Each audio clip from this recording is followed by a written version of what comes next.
और हमारे बरेली में एक ऐसा काम हुआ है जो आज तक कभी हुआ नहीं। काले कानून के रोज जश्न मना रहे हैं, गुलाब के हार पहन रहे हैं, कव्वालियां सुन रहे हैं। बरेली के इतिहास में आज तक कभी ऐसा नंगापन नहीं हुआ है जो डॉक्टर अनीस बेग ने कराया। नफरत है क्या आपको हिंदुस्तान के झंडे से, या आपको बर्दाश्त नहीं होता? मौजूदा दौर के जिन्ना हैं क्या आप? या आरएसएस से फंडिंग मिल रही है आपको? बन रहे हैं आवारगी का। आप जरिया बन रहे हैं बेहयाई का। कुंवारी लड़कियां आपके बराबर में बैठी हैं और आप उनकी मेहंदी देख रहे हैं। बेटे, एक तरफ तो अखिलेश भैया और चचा मियाँ और प्रोफेसर साहब आधी रात तक लड़ रहे हैं संसद भवन में खड़े, कानून का विरोध कर रहे हैं। कपिल सिब्बल जी सुप्रीम कोर्ट में मोर्चा लिए हुए हैं। वहीं पे अखिलेश जी आपकी ही पार्टी का नुमाइंदा बरेली जैसे सेंसिटिव एरिया में ये काम कर रहा है। सपा नेता डॉक्टर अनीस बेग द्वारा 5 अप्रैल को मनाए गए ईद व होली मिलन के जश्न को सारथी एजुकेशन वेलफेयर सोसाइटी की अध्यक्ष इमराना हुसैन ने वक्फ संशोधन बिल के पास होने पर बरेली में सपा नेता डॉक्टर अनीस बेग द्वारा मनाया गया जश्न बताते हुए कहा।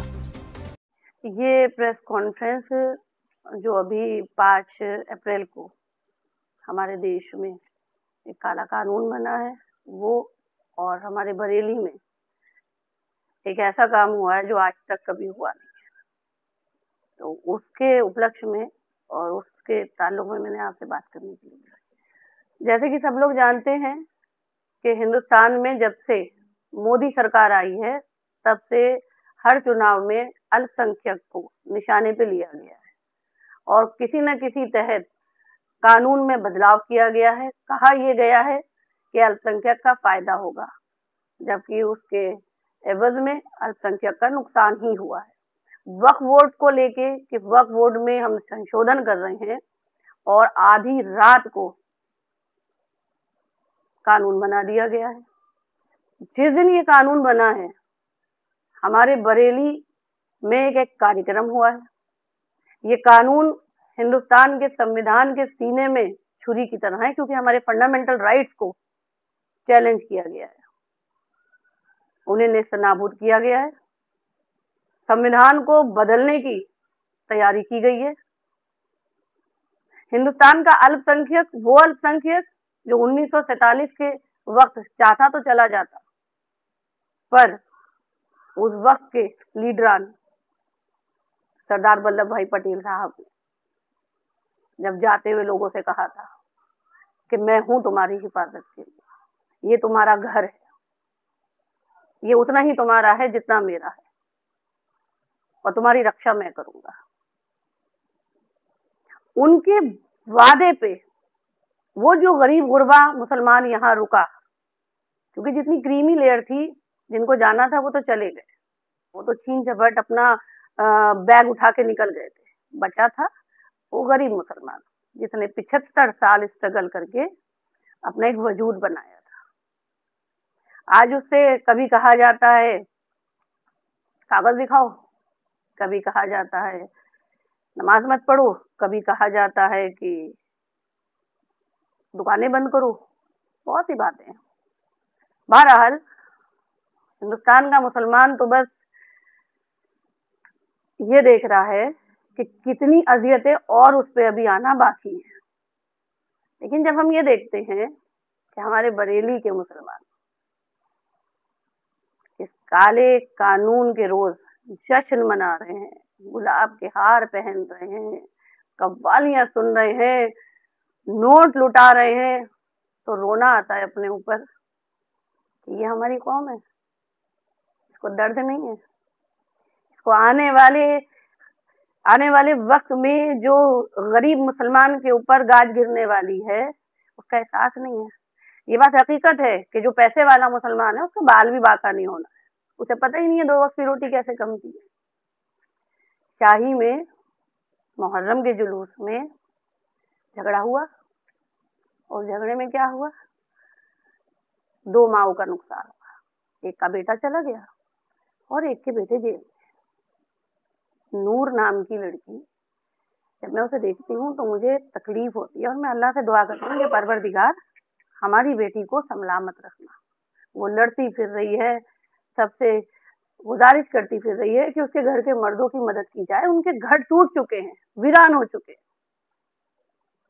ये जो वक्फ बोर्ड का जो बिल पास हो रहा है, ये बिल की आड़ में जो निशाना बनेंगे, जो बुलडोजर चलेंगे, वो इस तरीके की ना जानी कितनी बेटियों को वीरान कर देंगे, लेकिन उनकी फिक्र नहीं है। डॉक्टर अनीस बेग कव्वालियां गा रहे हैं, पैसे लुटा रहे हैं। हकीकत बात है, बरेली के इतिहास में आज तक कभी ऐसा नंगापन नहीं हुआ है जो डॉक्टर अनीस बेग ने करा है। आप बरेली की एक शख्सियत हैं, आप पढ़े लिखे डॉक्टर हैं, आप अल्पसंख्यक समुदाय से आते हैं, आपसे हम सबको बहुत उम्मीदें हैं, लेकिन अब हमें लगता है हमें गलत इंसान से उम्मीद है। 4 सवाल आपके माध्यम से, और इसका जवाब उन्हें देना पड़ेगा आप ही लोग के माध्यम से। अगर ये गंगा जमुनी तहजीब थी, ये किस मुल्क की गंगा जमुनी तहजीब थी? पाकिस्तान की, अफगानिस्तान की, नेपाल की, भूटान की, श्रीलंका की या हिंदुस्तान की? और अगर हिंदुस्तान की थी तो उस महफिल में हिंदुस्तान का झंडा क्यों नहीं था? नफरत है क्या आपको हिंदुस्तान के झंडे से, या आपको बर्दाश्त नहीं होता? मौजूदा दौर के जिन्ना हैं क्या आप? या आरएसएस से फंडिंग मिल रही है आपको? ये जो कार्यक्रम आप कर रहे हैं, इसमें लाखों रुपया आप उड़ा रहे हैं, और वो तमाम 1,500 मुसलमान जिन्होंने शिरकत की, क्या उन्हें ये नहीं पता था कि आज ये कानून बन गया है? सोचने की बात है कि जब ऊपर वाला हमें नवाजता है, तब हम ये भूल जाते हैं कि वो हमें जरिया बना रहा है उन गरीबों तक वो चीज पहुंचाने का जो वो किसी वजह से हासिल नहीं कर पा रहे। आप जरिया बन रहे हैं आवारगी का, आप जरिया बन रहे हैं बेहयाई का। कुंवारी लड़कियां आपके बराबर में बैठी हैं और आप उनकी मेहंदी देख रहे हैं बैठ के। और अगर बात ये आती है कि ये आपका निजी कार्यक्रम था, तो समाजवादी पार्टी का बैनर पोस्टर वहां क्या कर रहा था? एक तरफ तो अखिलेश भैया और चचा मियाँ और प्रोफेसर साहब आधी रात तक लड़ रहे हैं संसद भवन में खड़े, कानून का विरोध कर रहे हैं। कपिल सिब्बल जी सुप्रीम कोर्ट में मोर्चा लिए हुए हैं। वहीं पे अखिलेश जी आपकी ही पार्टी का नुमाइंदा बरेली जैसे सेंसिटिव एरिया में ये काम कर रहा है। क्या आपको इसकी जानकारी नहीं है? और अगर जानकारी है आपको, तो इंडिया गठबंधन के साथ आप ये क्या कर रहे हैं? 27 का जो इलेक्शन अब आना है, 26 में या 27 में जब भी आ रहा है, हम इसी तरीके से हारेंगे, 10,000 वोट से, 5,000 वोट से, 6,000 वोट से। तो हमें ऐसे कैंडिडेट या ऐसे रहनुमा नहीं चाहिए। भूतपूर्व प्रत्याशी अनीस बेग साहब ये भूल गए हैं कि वक्त बदल रहा है, थोड़ा संभल के चलिए, इस तरीके से काम करिए कि आप पे उंगलियां ना उठे। मुझे सवाल का जवाब चाहिए कि ये फंडिंग आपको कहाँ से मिली है जो इस कार्यक्रम में आपने की है? दूसरी चीज, देश का झंडा कहाँ है? अगर ये हिंदुस्तान की गंगा जमुनी तहजीब आपने दिखाई है, तो देश के झंडे को आपने इस लायक नहीं समझा। आपकी समाजवादी पार्टी हिंदुस्तान से ऊपर हो गई। समाजवादी पार्टी का बैनर सेंटर में रखा है, सब जगह अखिलेश यादव जी के सबके फोटो लगे हैं, लेकिन देश के झंडे की मेरा भारत महान कहीं नहीं लिखा है। कौन से देश की रहनुमाई कर रहे हैं? ऐसा है, अनीस बेग साहब इस दौर के जिन्ना हैं। अनीस बेग साहब, डॉक्टर अनीस बेग, भूतपूर्व प्रत्याशी समाजवादी पार्टी, 125 विधानसभा आज के दौर के जिन्ना बने हैं। हिंदुस्तान के मुसलमान को दो फड़ में बांटा है, अमीर और गरीब। क्योंकि अगर उन्हें गरीबों का एहसास होता तो मुझे लगता है कि शायद जो एक खाने की रस्म थी वो खाने की रस्म कर देते और उसके बाद उस तकलीफ को महसूस करते कि मैं उन्हें जिन्ना क्यों ना कहूँ। बदनसीबी होगी कैंट विधानसभा की।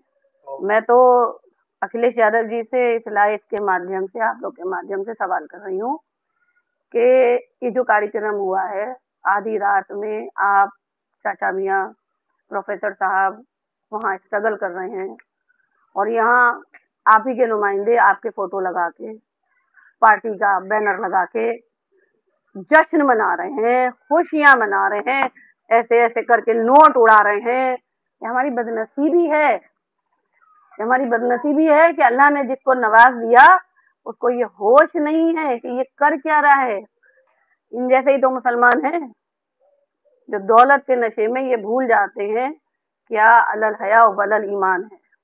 मैं पूरे बरेली के मुसलमानों से सिर्फ एक सवाल करना चाहूंगी, अपने दिल पे हाथ रख के सिर्फ अपने आप से पूछे कि ये जो काले कानून बने हैं वक्फ बोर्ड के 2014 के बाद से जो देश का माहौल है, इस माहौल में जो समाज सेवी लोग हैं या पॉलिटिकल चेहरे हैं, खास करके अल्पसंख्यक के, उनका एक एक कदम उनकी कौम को रिप्रेजेंट करता है। उनका एक एक बोल उस गांव की आखिरी मेड़ पर खड़े हुए मुसलमान को रिप्रेजेंट करता है जिसको किसी चीज का इल्म नहीं है। उसे सिर्फ उम्मीद है आप लोगों से। आप खुशी में इतने चूर हो चुके हैं कि आपको कुछ दिखाई नहीं दे रहा है, कुछ आपको समझ में नहीं आ रहा है, आपको गरीब की तकलीफ समझ में नहीं आ रही है, आप संविधान के ऊपर जो हमला हो रहा है वो आपको दिखाई नहीं दे रहा है। आप अपनी दौलत के नशे में इतने माऊफ हो चुके हैं कि आप मर्दों को चूम रहे हैं खड़े हुए। मैं सिर्फ इतना कहना चाहूंगी कि उनकी जो बेगम है वो माशाल्लाह से बहुत कायदे की औरत है और मैं उन्हें बहुत पसंद करती हूँ।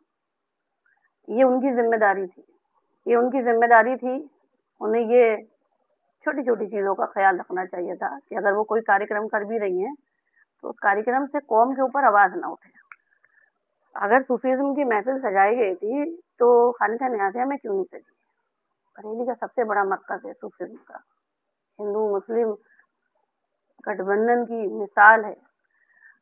मुहर्रम होते हैं, चरागा होता है, ईद, दिवाली, होली, हर वक्त का जश्न वहां मनता है। अगर बात सिर्फ सूफीज्म की थी, लोफरपंथी की नहीं थी, छिचोरेपन की नहीं थी, तो ये कार्यक्रम वहां होना चाहिए था। मैं सिर्फ इतना कहना चाहूंगी कि आप किसी को रिप्रेजेंट कर रहे हैं। आप जब सामाजिक पटल पे खड़े हैं जहाँ पे पूरा समाज है तो वहां पे छोटी छोटी बातों का बहुत ध्यान रखना है, क्योंकि आपने नहीं रखा। में चूर होके वो काम कर रहे हैं जो आरएसएस के लोगों की हरकतें। आप नोटों के हार पहना रहे हैं, गुलाब के हार पहना रहे हैं लोगों को, उस रोज जिस रोज अल्पसंख्यक मातम मना रहा है। डर गया है कि हमारे देश का गैर मुस्लिम पता नहीं मेरे साथ क्या कर देगा। इस काले कानून के बाद एक शक बैठ गया है। मैं बिल्कुल इसके लिए खड़गे जी से अपील करूंगी कि खड़गे जी आप लोग बहुत मेहनत कर रहे हैं, अखिलेश जी आप बहुत मेहनत कर रहे हैं, लेकिन अगर जमीनी स्तर पे आप इन लोगों को इंस्ट्रक्शंस नहीं देंगे, इन लोगों पे नजर नहीं रखेंगे तो आने वाले इलेक्शन में हम फिर 5,000 वोट, 6,000 वोट और 60,000 वोट से हारेंगे, क्योंकि हमारे बीच आरएसएस ने सेंध लगा दी है।